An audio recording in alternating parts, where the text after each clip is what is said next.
Jesosy amin'ny faran'izao. Ary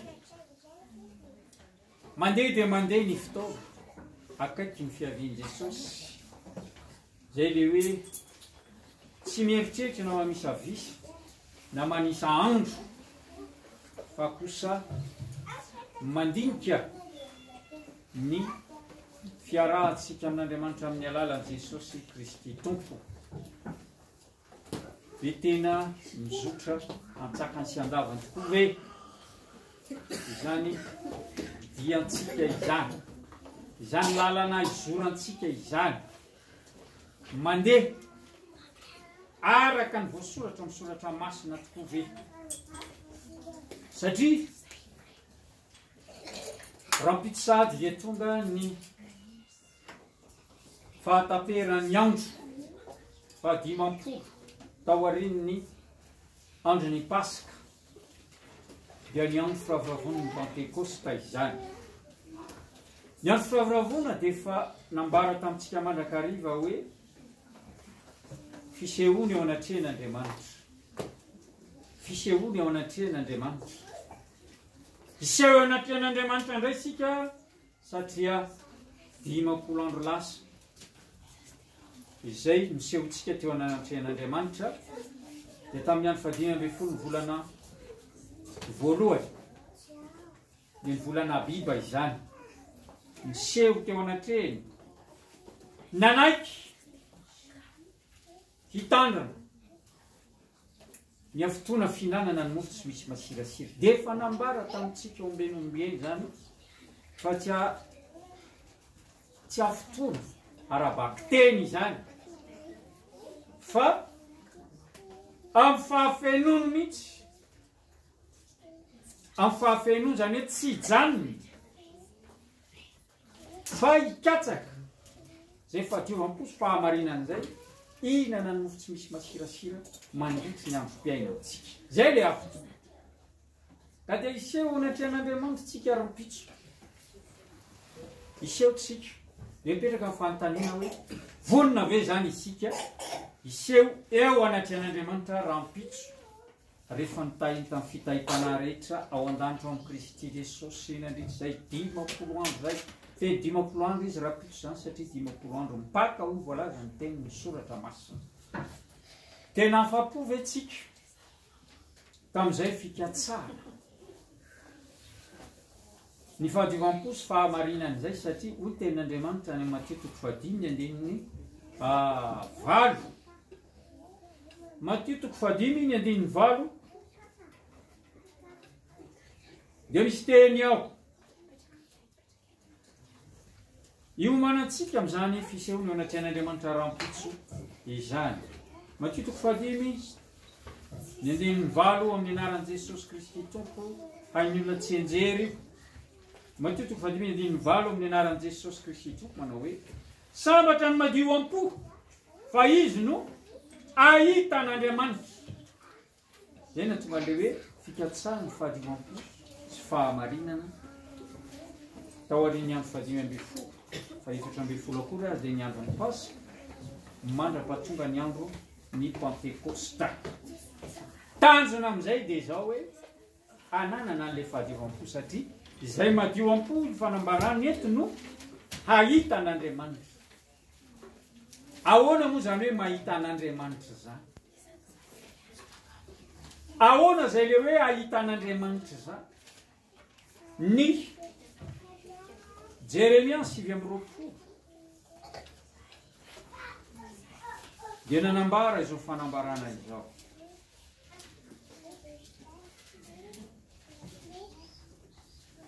Jeremia 7:20 ny 9:12 sy ny 13 vakina amin'ny anaran'i Jesosy Kristy Tompo.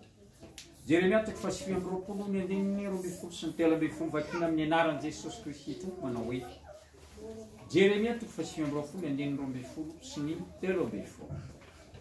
Zao ary ny fivakany teny amin'ny anaran'i Jesosy Kristy. Ary hiantso ahy ianareo ka andesy hivavaka amiko dia hiaino anareo aho. Ary hitady ahy ianareo dia ho hitanareo aho raha katsahanareo amin'ny fonareo rehetra. Petraka amin'ny fanontaniana. Tena mikatsaka an'Andriamanitra amin'ny fotsika rehetra tokoa ve isika? Tena mikatsaka azy amin'ny fotsika rehetra tokoa ve isika? Fa ahoana izany hoe mikatsaka an'Andriamanitra tena amin'ny fo rehetra izany? Tokotokony ahoana ny fiaim-piainan'izany olona hoe fatra-pikatsaka, fatra-pitady an'Andriamanitra izany? Ny olona fatra-pitady, fatra-pikatsaka an'Andriamanitra dia tokony hafantatra hoe inona avy ary ny toetra tokony hananany izany olona fatra-pitady, fatra-pikatsaka an'Andriamanitra izany. Raha izany dia tsy maintsy mijery ny fiainan'i Jesosy isika. Satria Jesosy ny tena nikatsaka izany hoe ahatanteraka ny fiasan'Andriamanitra eo amin'ny tenany amin'ny fahafenony. Nikatsaka izany tamin'ny fahafenony tokoa. Voalohany indrindra, ny zavatra teo amin'ny fiainan'i Jesosy dia ny antomombana tsakany sy andavana, alavrary ny famatorany firaisana amin'Andriamanitra tamin'ny alalany ny fanahin'Andriamanitra. Dia inona ny zavatra hita? Inona ny zavatra miseho? Inona ny zavatra nataon'i Jesosy hahatanteraka izany? Dia vakitsika ny Mateo 4, ny 1 sy ny 4. Azafady hatramin'ny 7. Faharoa aloha azafady. Fatindrika. Mateo 4, ny 1 sy ny 4 amin'ny anaran'i Jesosy Kristy tompony vako toy izao manao hoe. Mateo 4, ny 1 sy ny 4 amin'ny anaran'i Jesosy Kristy tompony. Ary Jesosy dia nentiny fananaka any anefitra mba halainy devoly fanahy. Ary ny fahadianana 70 andro sy 70 alina izy. Koa noho ny afaka izany dia nona. Dia rehefa tsara vao avy vita batisa Jesosy eto. Avy natao batisa moa izany fa tsy tokony natao batisa izy satria olona nateraky ny fanahy. Raha nomboka ny raharahany izy dia nentin'Andriamanitra, izany hoe nentin'ny fanahin'Andriamanitra nakany anefitra mba haninona ho alainy devoly fanahy. Dia inona ny nataony? Nifadianina izy 70 andro 70 alina sady sy ninakanina izy na sotrano. Maro ny olona no sotrano rehefa mifadianina. Ny rano dia anisan'ny hanina ihany. Fa rehefa mifadianina dia tsy manendrina rano azy. Tsy manendrina dia rano azy. Ka jereo eto, inona nahatonga an'i Jesosy ny fadianina 70 andro sy 70 alina? Tsotra, vao avy natao batisa izy dia nanatanteraka izany fifatikany 70 andro sy 70 alina izany. Mba araiky tapisaka na mba hitoeran'le fanahy masin'Andriamanitra amin'ny fahafenony tao amin'ny nofony. Aety dia ety, amatotra dia matotra ny firaisany amin'Andriamanitra. Zay ny zavatra natao. Koa ny fifadikana dia fanehoana amin'Andriamanitra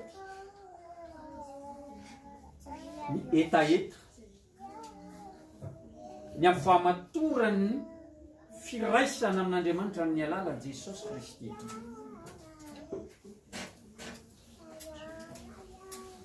Ny fifadikana. Io tena maneho, mahatonga ny fahamatorany firaisana amin'Andriamanitra amin'ny alalan'i Jesosy Kristy tompo. Dia rehefa tsara io amin'io tantara io hoe vakitsika ny andinin'ny telo sy ny manaraka eo hatrany amin'ny fahafolo. Izao mivaky ny tenin'Andriamanitra amin'ny anaran'i Jesosy Kristy tompo. Majotroko fahefitra ny andinin'ny telo ka hatramin'ny fahafolo. Dia nanantona ny mpakafanahy nanao taminy hoe raha zanak'Andriamanitra ianao dia teneno tonga mofo ireto vato ireto. Fa izy kosa namalika nanao hoe voasoratra hoe tsy mofo ihany ny veloman'ny olona fa miteny rehetra zay aloky ny vavan'Andriamanitra. Zantsika eo aloha. Dia rehefa tsara eto tena nona ve Jesosy eto sa tsy nona? Dia amin'ny andinin'ny faharoa izy dia milaza hoe ary ny fady any 770 alina izy ka noho ny afaka izany dia nona nge izy. Nona tena nona mihitsy izy satria 70 andro 70 alina. Ny olona nandray andro ary ndraindray misy olona ndray andro dia nona be mihitsy izy. Tsy andriny zay le te amin'ny masoandro atapotra le vavaka sy fifadikanina atao. Tsy andriny mihitsy. Any ka tsy mifantoka amin'le tena anton'le vavaka sy fifadikanina intsony ny foa mampanahana. Dia maika fotsiny hiala amin'le vavaka sy fifadikanina. Tsy dia mety loatra zany. Ndray andro ny 2 andro 3 andro maiky hiala le olona. Jereviny an Jesosy eto raha maiky hiala izy tena marina tokoa zany Satana satria tena fanona bega izy zany. Fa aleo vaky mofo reo. Raha izay tanteraka dia nanaraka ny tenin'ny Satana. Mipetraka zany ny fanontaniana hoe ny tenin'ny Satana ve no arahana sa ny tenin'Andriamanitra? Dia jerevy tsara eto fa tsy nanaraka ny tenin'ny Satana Jesosy fa nanaraka ny tenin'izy ny tenin'Andriamanitra. Tsy mofiano izy ny veloman'ny olona fa ny teny rehetra zay naloko ny vavan'Andriamanitra. Eo za fa betsaka ny olona tsy mieritreritra mihitsy hoe eto amin'izao tontolo zao izy alai-panahy amin'ny zavatra rehetra izy ary eo foana ny mamaritra ny fatrany zany finoan'ny olona zany. Eo ny mamaritra ny fatrany finoan'ny olona. Ao sasam-bola tena malemy, ao sasam-bola marefo, ao sasany mba efa hoe mba mahajoro ihany, ao ny sasany efa mba matanjatanja, ao ny sasany tena matanjaka.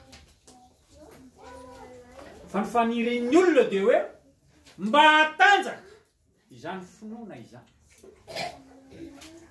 Eo mahatonga ny tena ny Efesianina any hoe mba ho lehilahy lehibe sy efa mba ho lehilahy lehibe mahatratry ny ohatry ny fahafenon'ny Kristy. Matanjaka le finoana. Zay mampatanjaka azy dia izay. Avela azo vahana le fanahy masina ao fomba ahoana. Vavaka sy fifadikana. Vavaka sy fifadikana. Ka eo anatreha zany dia ilaina le tenin'Andriamanitra. Ilaina le tenin'Andriamanitra. Fa raha vao tsisy tenin'Andriamanitra ao anaty ao, raha tsisy tenin'Andriamanitra zao Jesosy teo dia tsy afaka namoaka ny tenin'Andriamanitra mihitsy hoe fa voasoratra hoe tenin'Andriamanitra dia entina hiatrehana ny fakapanazy aty amin'izao. Tadidibo tsara fa Jesosy raha nivavaka Jaona 7:10 dia nilaza mihitsy tamin'ny ray ny angatahako aminao izy tsy ny ampiala azy eto amin'izao tontolo izao fa mba hiaro azy amin'ny ratsy, hiaro azy amin'ny Satana, hiaro azy amin'ny zavatra jeren'ny masony, hiaro azy amin'ny zavatra miditra eo amin'ny sofiny. zare vety ny vokatry le fifadikanina nataon'Jesosy tsy mainka hiala tamin'izany Jesosy fa nanohitra ny Satana tamin'ny alalan'le sabatry ny fanady ny tenin'Andriamanitra izany. Io izy indray ny andiny ny fahady sy ny manaraka ary ny devoly nitondra azy nakany amin'ny tanàna masina ka nampitoetra azy teo atapon'ny tempolo dia nanao tamin'ny hoe raha zanak'Andriamanitra ianao mianjairany ambany any fa voasoratra hoe izy andidin'ny anjeliny aminao ary eny an-tanany no hitondrany iray ho anao fandrao tafitoana amin'ny vato ny tongotrao. Hoy Jesosy tamin'ny voasoratra koa voasoratra hoe koa aza makafanany ave Andriamanitra. Jere fahitan'ny Satana zany fa tenin'Andriamanitra no nanoerany an'ny Satana dia mba nampiasa ny tenin'Andriamanitra. Fa naninona tsy nekeny Jesosy le tenin'Andriamanitra nambarany Satana satria izy tsy te hanaraka mihitsy ny teny ny Satana. Be dia be ny olona no manaiky manaraka ny tenin'ny Satana. Io manaraka ny tenin'ny Satana io tsy mivantana. Tsy mivantana. Andray ohatra ngeitsika alohan'ny iverenantsika aminy. Misy teny any amin'ny Hebreo zao. Hebreo 12:10.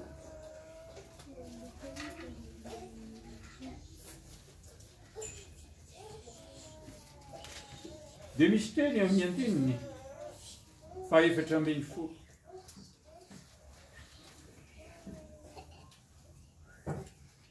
Zao le tenin'Andriamanitra io. Hebreo 12:14 andiny 14 amin'ny anaran'i Jesosy Kristy tompony vakoka izao manao hoe mieza mitady fihavanana amin'ny olona rehetra ary fahamasinana.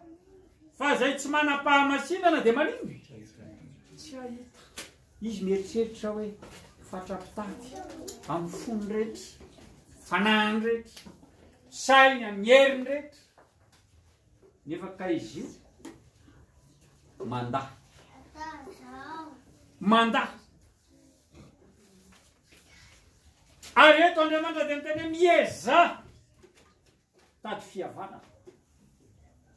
Ny olona malala ny filazantsara dia tsy mandray an'izany arabaky teny ka andeha hiezaka amin'ny herin'ny tenany hitady fihavanana amin'ny olona rehetra sy fahamasina. Satria tsy ny olona no natao hiezaka hitady fihavanana fa tsy maintsy mino ny rahan'i Jesosy satria izany rahan'i Jesosy izany no antoko ny fampihavanana amin'ile olona zay tsy mifankahazo. Tany Antsirabe tamin'ny sabata dia tao amin'ilay tranon'ny vahiny anana dia mifampiresaka ny tenin'Andriamanitra, fampahery. Tonga teo le resaka.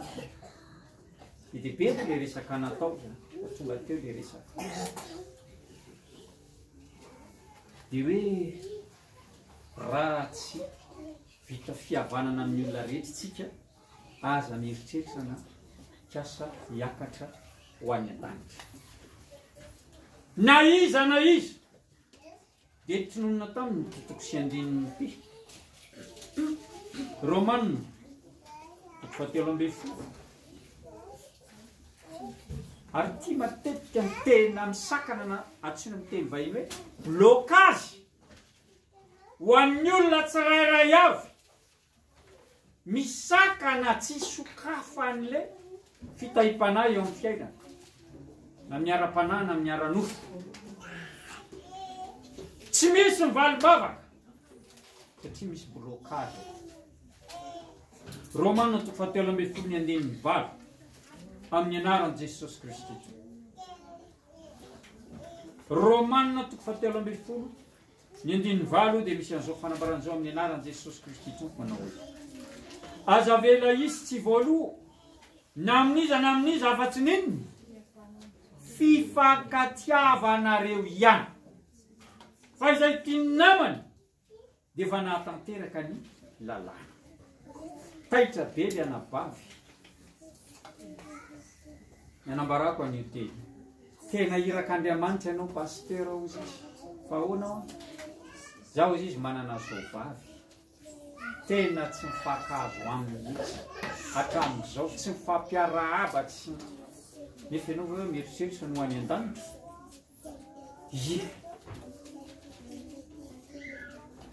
io tenin'Andriamanitra tsy vitanao io, tsy vitanao io. Zay na tonga Jesosy nandatsaka ny rano ary io rano io voalaza ny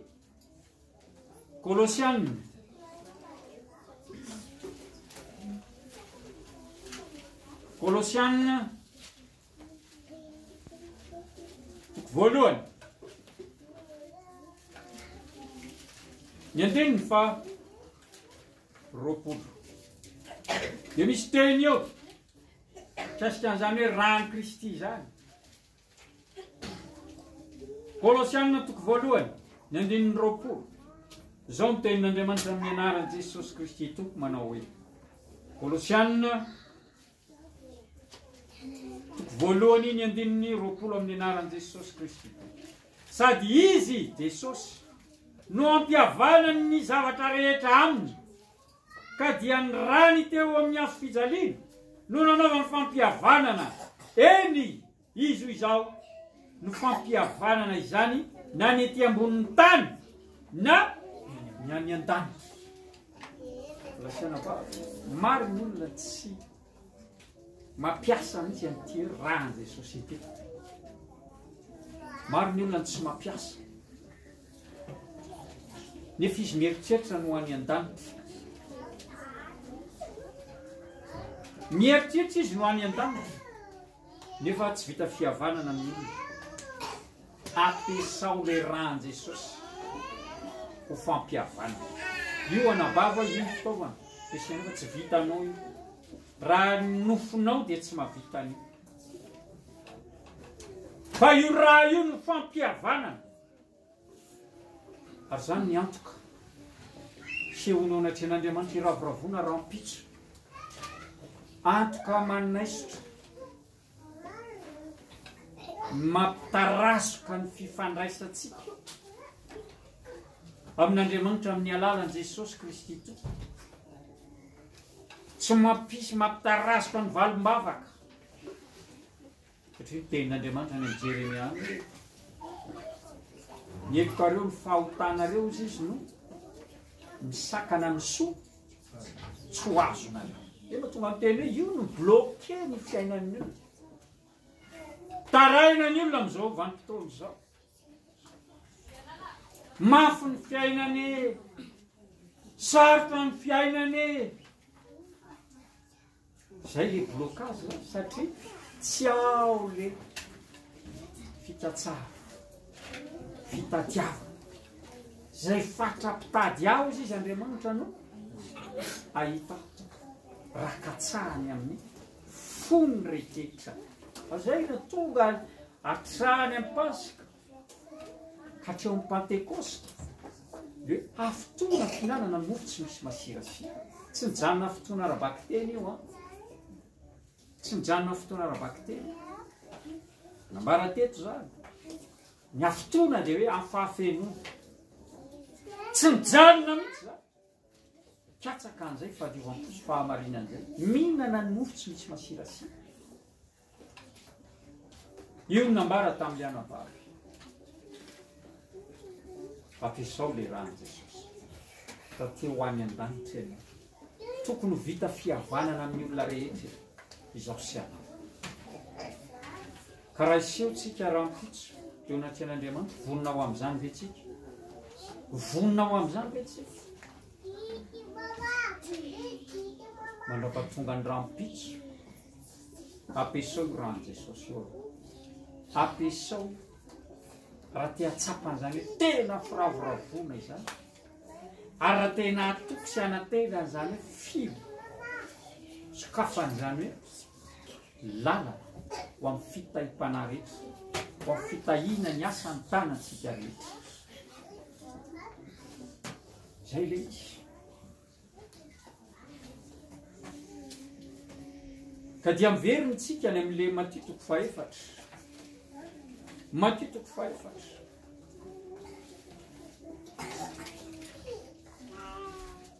Ny andininy 7:10. Zao ny tenin'Andriamanitra amin'ny anaran'i Jesosy Kristy. Matthieu 4:7 amin'ny anaran'i Jesosy. Ary ny devolo mitondra azy indray nakany an-tendrombohitra avo dia avo, ka naneo azy ny fanjakana rehetra amin'izao tontolo izao mba mivonina. Dia nanao taminy hoe zao rehetra izao dia omeko anao, raha iankoka eto anatrehako ianao. Hoy Jesosy taminy, mandeha any ianao Satana, fa voasoratra hoe iavy Andriamanitrao no iankofanao ary izy irery ihany no hotompoinao. Lasiana ba Jesosy sy mba nanotra tamin'ny eritreritry ny say, fa nanotra tamin'ny alalan'ny tenin'Andriamanitra. Tamin'ny alalan'ny tenin'Andriamanitra. Zany ange ny apresiana antsika hitandrina ny tenin'Andriamanitra amin'ny mazanany antsika. Hoy Andriamanitra ny oabolany 2:20 anaka tandremo ny teny, ary tongolano ny sofinao iain'ny filaza, ary azavely ialo masonao izy, fa raketo ao amponao, fa haina ho an'ny mahazo azy izy, ary fahasalamana ho an'ny nofony rehetra. Zay le izy.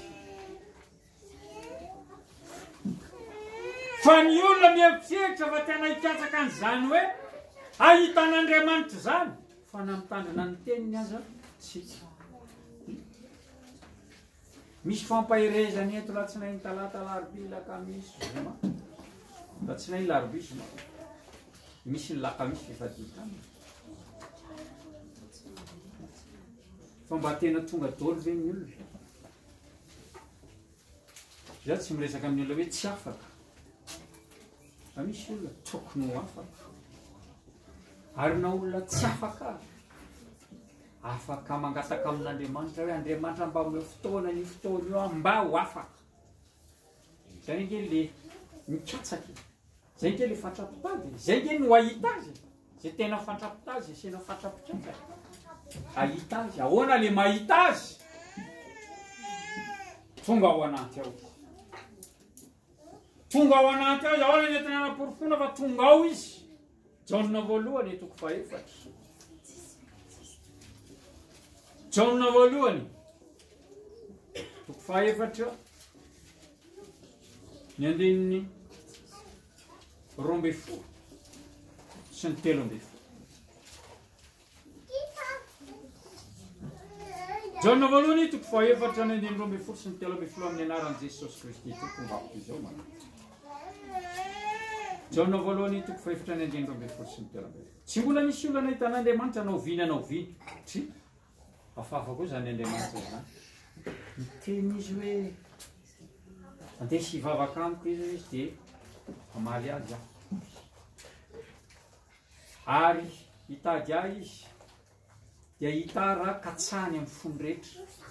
Hita fa ahoana le mahitan'Andriamanitra. Etsindray izy milaza hoe tsy mbola nisy olona nahitan'Andriamanitra anao viny anao viny. Fa ahoana fatarina fa mahitan'Andriamanitra le olona. Raha mifankaty isika dia maninona? Dia mitoetra atao amintsika Andriamanitra, ary tanteraka atao anatitsika ny fitiavany. Zay le hoe ahoana ny entina anaporofona fa ato amiko Andriamanitra. Jesosy Kristy to mitondra ny fitiavany, fitiavana araka an'Andriamanitra. Fitiavana araka an'Andriamanitra. Fitiavana araka an'Andriamanitra dia fitiavana ny olona rehetra. Zay natonga izy aza vela izy tsy voaloha. Namniza fa tsy fifankatiavana rehetra. Tsy rehefa ny Jesosy teo miazo fijaliana izy. Avy mitsaray, samborona, mitsaray, mikapoha. Simba mihitsy mivatan Jesosy hatrana tapon-doka hatrana palady. Tsy tezitra amin'ny olona zay nanao azy an'izany izy. Nangoraka ary izy, omeny izy. karavasiny izy nasiana satroka tsilo izy nentina nitondra ny azo fijaliana izy efa simba tamin'ity potipotika ny nofony iny hoditra ny potipotika jinika ny raha tsy fantatra olona intsony izy olana saina nitondra ny azo fijaliana hoe ny golokota fantsihana ndray tanana fantsihana ny tombony mafy zany tsy nakahalan'izany izy tsy nakahalan'izany izy fantsihana izy le foniny izy talohany nataperan'ny aina dia nisy vavaka natao hoana vavaka nataony tamin'ray ray io mamela ny elony fa olona efa manao an'izany ve dia mbola vitan'i Jesosy any manao an'izany vavaka izany ray io mamela ny elony fa tsy fantany tsy fantany satria mahafantatry Jesosy hoe andevony nota ireo olona sitrapony io tsy sitra ny matao fa ny hala ny matao ary raha manao ny tsy sitrany izy tsy izo intsony manao izany fa ny ota zay mitoetra ao any zany ny lesona ampianarana antsika fo averimberina fo nefa alefan'Andriamanitra le olona izany Andriamanitra toetra atsika makafanantsika tonga ilavany iady anendrikendrika isoloky dia ahoana miala amin'iny ny mahamaika atsika fa maninona no atao azany sasamody izany ataoko malala iny ataoko malala ny anarako iny fa ny anaratsika ve misy hery sy fahefana no ataontsika malala ny anaratsika izy fa mihina tsy atao malala ny anarany Jesosy manao atao mahafantatra ny anaran'Andriamanitra ny Jesosy nge dia izany natao nahalala an'Andriamanitra le olona Petera voalohany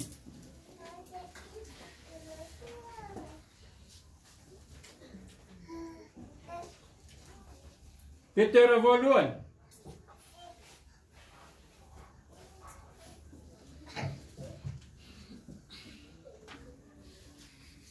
inona ny zavatra ny ainan'i Jesosy tamin'izany efa mbifotra ny ainy sady efa kely de kely miaim-panahy tambesatra amin'ny nofony iry rehetrarehetra olondrina fadiranoa tsony efofany Petera voalohany toko faharoa ny roa amby roapolo sy ny telo amby roapolo zao ny tenin'Andriamanitra amin'ny anarany Jesosy Kristy Petera voalohany toko faharoa ny roa amby roapolo sy ny telo amby roapolo amin'ny anarany Jesosy Kristy tompony vavy toy izao manao izay tsy nanota-kory sady tsy nisy fitaka teo ambavany raha nitevatevainy izy dia namaly ve izy tsy mba nanevateva raha nijaly dia nanome asy ve izy tsy hitanareo ngako nareo zay manao anany io an'izao zavatra izao ho hitanareo fa hitsangana amin'ny maty io nanao an'izany ve Jesosy tsy mba nandrao fa nanolotra ny ady ho amin'ny tsara natao nalala ny anaran'Andriamanitra ny olona anaran'Andriamanitra dia le fitiavana dia indra mora fanahy indritra fahatsarana rehetra nanolotra ny ady ho amin'ny fitsara tsika matetika rehefa tratra mihitsy sy mba manaolotra ny adytsika ho an'i Jesosy fa tena raisitsika mihitsy le izy anitra tambesatrao le izy mavesatrao le izy tsy zany le olona mikatsaka tsy zany le olona fatrapitady ary zay le mila mikeny mihitsy amboary Andriamanitra raha mbola mieritreritsy no any an-danitra izao sy anao tsy maintsy mandalo am'izay mila fihavanana amin'ny olona ary tsy maintsy ataon'Andriamanitra io zay foana no ataovy an-tsaina Andriamanitra angeny mitondran' Jesosy manenesa ho alay mpanahy ho alay mpanahy ohatr'izay kotsika Andriamanitra no mitondra atsika anoloana andray ny fakapanahy be lehibe dia mijery Andriamanitra ary io isaky ninona zany zavatra zany isaky ny ray mpimaso Joba 7 Joba 7 ny 17 sy ny 18 Joba 7 ny 17 sy ny 18 amin'ny anaran'i Jesosy Kristy tompony vakoka izao manao Joba 7 ny 17 sy ny 18 amin'ny anaran'i Kristy tompony ina moa zanak'olombelona no ekenao ho lehibe ka hampandininao azy ny fonao fon'Andriamanitra dia mandinika ny olona foana ho ataoko an'izao ndray ty volavolaiko ndray ty dioviko ndray ty oloko ty ho atsaraiko ndray ty oloko ty zao no lalana hitondrako azy atanteraka an'izany isaky ninona ny 17 sady fatarinao isamaraina izy mamantatra isamaraina Andriamanitra manao ty zanako ty zao efa mba metsara tiako atao an'izao kely ndray tiako atsaraina ohatran'izao ndray isamaraina izy mamantatra sy zanao toetra isaky ninona isaky ny ray mpimaso tatsika zany isaky ny ray mpimaso dikan'izany dia tsarofo ty teny ty rehefa tsy mahatsapitsika zany fizaham-toetra isaky ny ray mpimaso dia inona ny tokony eritreretina zany inona ny tokony hosaintsaina zany tsy voamboatra mihitsy azy nefa iseho anatrehan'Andriamanitra rahampiso zay ngely izy iseho ao anatrehan'Andriamanitra rahampiso nefa tsy manaiky ho amboary kina ny iseho anatrehan'Andriamanitra ina ny ravoravony ao anatrehan'Andriamanitra tsy efa koa Andriamanitra nilaza hoe miravoravo amin'ny avy Andriamanitra ao amin'ny fonao rehetra dia omeny anao zay manino zay reny ny fonao dikan'izay rehefa tsy manaiky ho amboariny tsika zany dia tsisy zavatra soa azotsika avy amin'Andriamanitra na amin'ny ara-panahy na amin'ny ara-mofo fanaraka foana ireo fanaraka foana ireo ka zany ho an'ny firavoravony tsy atao fahazarany tsy ho fombafomba fotsiny zany andro fahavoravony zany fa hoe iseho anatrehan'Andriamanitra ny ray haneho hoe ity zanakao zay nitahina zay le nitahinao tamin'ny fitahim-panahy rehetra ao an-danitra niazakazaka nikatsaka ny fahadiova-po sy fahamarinana nihinana ny mofo tsy misy masirasira mba tena ahitako anao Andriamanitra zay le hoe miaina ny fitiavana ny olona rehetra zay madio am-pono ahitana Andriamanitra raha lasiana va tsy natao taon'Andriamanitra foana andro lehibe zany hoe andro ny Pentekoste zany fa tsy arova andro nidiran'i Jesosy teo mivoninany naninona hanome fibebahana sy famelan-keloka ho an'ny Israely zany hoe nanomboka niditra tao amin'ny fitoerana masina indrindra izy tao amin'Andriamanitra nanatanteky nanomboka ny fifonana ho an'ny olona ary tsy zany ihany fa nitondrany rany teo anatrehan'Andriamanitra lehibe ny asan'izany rany Jesosy zany ho hitantsika teo hoe fampihavanana amin'ny olona rehetra fihavanana antsika tamin'Andriamanitra atoko ny fahamelan-kelo fanadiovana fanamboarana fanavaozana fanafahana zany no raha Jesosy tsy voavidina miliara dia miliara ny goto ray amin'izany rano Jesosy zany. Nanomboka ny fifonana izy, nitondra ny rano izy, ary tsy zany ihany, fa nangataka tamin'Andriamanitra ny fanahy masina ary nandrotsaka izany tamin'ny andro Pentekosta. Entina hanambarana fa azo antoka ny famonjena tanteran'Andriamanitra ao antsika tamin'ny alalan'i Jesosy Kristy. Dia anjarantsika ny mandinika teny efa nahitan'Andriamanitra marina ve isika? Valin'izany fanontaniana izany dia azo adika hoe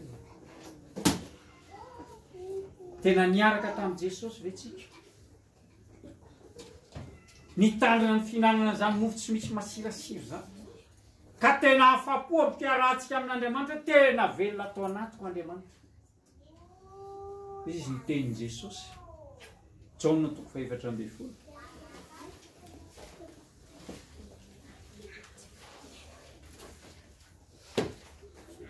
Ny andinin'ny roapolo, Jaona 4:12, ny andinin'ny roapolo amin'ny anaran'i Jesosy Kristy tompo vampiteza ao manao hoe Jaona 4:12, ny andinin'ny roapolo. Amin'izany andro zany dia ho fantatrareo. Ino adika zany hoe fantatrareo zany? Ho resy lahatra ianareo, satria efa nampianarina anareo, efa nitoriana taminareo, azonareo tsara. Zay dikany. Amin'izany andro zany dia ho fantatrareo fa izaho ao amin'ny raiko. Jesosy no miteny eto, ao amin'ny ray hony izy ao amin'Andriamanitra. Ary ianareo ato amiko. Ary sika ao amin'ny Jesosy. Ahoana zany hoe tsika ao amin'ny Jesosy zany? Amin'ny fiainana any an-danitra. Efesiana 2:9-5. Na dia fon'olona matin'ny fahadisoana asika dia navelona antsika niaraka tamin'i Kristy, fa soavana no namonjena anareo. Ary niara-natsangana isika ka niara-napetrana any an-danitra ao amin'ny Kristy Jesosy, ao an-danitra ao amin'Andriamanitra. Zay le nampianarina antsika, zay le filazantsara. Zay mahatonga Jesosy miteny hoe ary ianareo ato amiko. Jesosy ao amin'Andriamanitra, le olona mino ao amin'ny Jesosy ary tsy nijanona eo. Ary izaho ao aminareo, Jesosy indray ao anatin'le olona. Mba asika sary an-tsaina ve zany tenin'Andriamanitra zany? Zany natonga an'Andriamanitra nilaza sy nanambarany Kolosiana 3:7. Haitsika tsy enjery eto zany. Ny andiny voalohany sy ny faharoa hoe koa raha niara-natsangana tamin'i Kristy ianareo dia ahoana ny toy? Katsaony zavatra ny ambony dia any amin'izay toeran'ny Kristy izay nipetraka eo amin'ny tanan-kavanan'Andriamanitra. Tondra ny rano, folo, manome fanahy masina. Ka ahoana ny tsy io? Ahoana tsy ahatsapa hoe tena mahita an'Andriamanitra? Zany hoe ahoana tsy ahatsapa hoe tena miaina amin'ny fitiavana araka an'Andriamanitra? Ka na ny fahavaloko ary vita fihavanana. Le olona tsy mifampiresaka tamiko, le olona tsy mifankahazo am-po tamiko, rava nohony amin'ny rano Jesosy, vita fihavanana. Zany mila hoe mahita an'Andriamanitra, satria nikatsaka azy tamin'ny fony rehetra. Ary tsy vitavita ho azy amin'izao izy, manandrama ary ataovy le fifadikana. Fa ho hitatsika zany voninahitr'Andriamanitra miseho eo amin'ny fiainantsika izy, ka teny ravoravoantsika eo anatren'Andriamanitra. Alasanabavy zany ny lalana, tsy maintsy diavina raha te ho any an-danitra isika amin'izao andro farany zao. Amin'izao andro farany. Zareo keny andiny 3:20 amin'ny Jaona 4:12. Jaona 4:12, andiny 3:20 amin'ny anaran'i Jesosy Kristy. Jesosy namarika nanao taminy hoe raha misy tia, ve ny olona milaza tian'i Jesosy? Fa ho nafantarany hoe tia azy dia hitandrina ny teniko izy. Zay no nambara teo aloha teo tany amin'ny voalany 5:20 ka hatramin'ny romboroapolo aona le mitandrina ny teny anaka tandreny ny teny atombolany ny sofinao iain'ny filaza aza verialy eo masonao izy faraketo ao amponao fa aina ho an'ny mahazo azy izy ary fahasalamana ho an'ny nofony rehetra aina ho an'ny mahazo azy be ny olona reraka ankehitry marary lava tokony andinika izy raha mitonona ho zanak'Andriamanitra kristiana nefa zany ny fiainana satria tsy ampy le tenin'Andriamanitra tsy mitandrina le tenin'Andriamanitra nefa milaza izy fa tian' Jesosy eo tian'Andriamanitra tsy ampy ny fahalalana an'Andriamanitra zany zany raha misy tia izy Jesosy te hitandrina ny teniko izy ary ny raiko tia azy ary akao aminy izahay ka honina ho aminy alleluia asiana ba tena tia azy ve tsy miverena dinio aloha ny tenatsika dinio ny tenatsika raha mitoetra ny finoana isika izao toetra ny amin'ny tenatsika io tsy fantatsika iny amin'ny tenatsika fa ao anatitsika Kristy rahatsika olona ny lavana isika tika zany dinio ny tena miaina amin'le fitiavana araka an'Andriamanitra isika raha tsy miaina dia mila mandinika le lalana ny lalovana le fikatsahana an'Andriamanitra amin'ny fo rehetra sao dia tsy nanaiko amboarina sao dia mihinana ny masirasira foana zay tsy mahatanteraka azy da lasana boavy amin'ny firaviravona rahampitso iseho anatrehan'Andriamanitra isika aza mandeha mbola veriko foana ty tenitena aza mandeha amin'ny fahazara aza mandeha amin'le fombafomba hoe ny maro mizany raiky misy an'izao zao zao zao dia efa mahazatra zany zao dinio tsara tena nahatanteraka le fiazakazahana fihinanana ny mofo tsy misy masirasira ve tsika zany efa niazakazaka tamin'ny fikatsana ny fahadiovamposy fahamarinana ve tsika miaraka amin'izany ny fahamasinana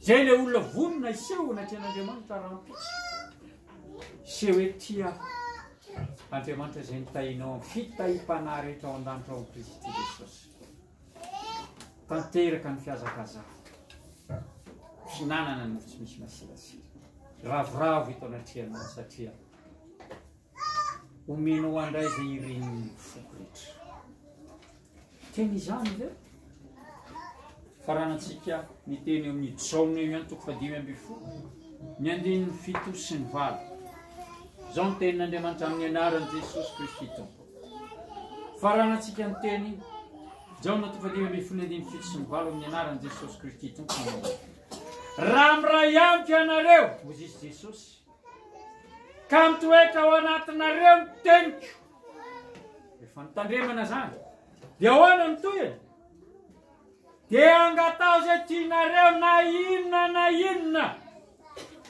fa ho tonga aminareo izany alleluia zany no ankalazana ny raiko mba moaza anareo be ka ho tonga mpianatro hianareo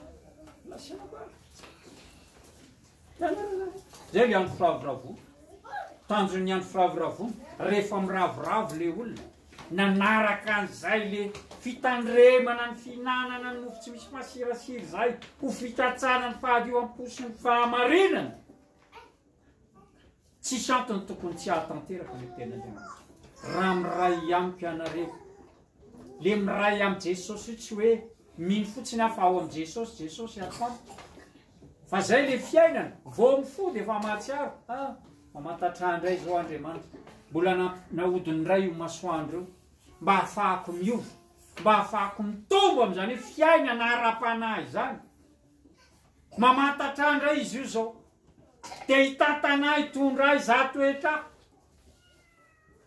isaky ny ray mpimaso isaky ny ray mpimaso fisy miteny hoe isaky ny adiny ray na isaky ny adiny telo na isaky ny adiny 12 zay adiny 12 zany indray mandeha anatin'ny ray andro impiritsika no mahatsiaro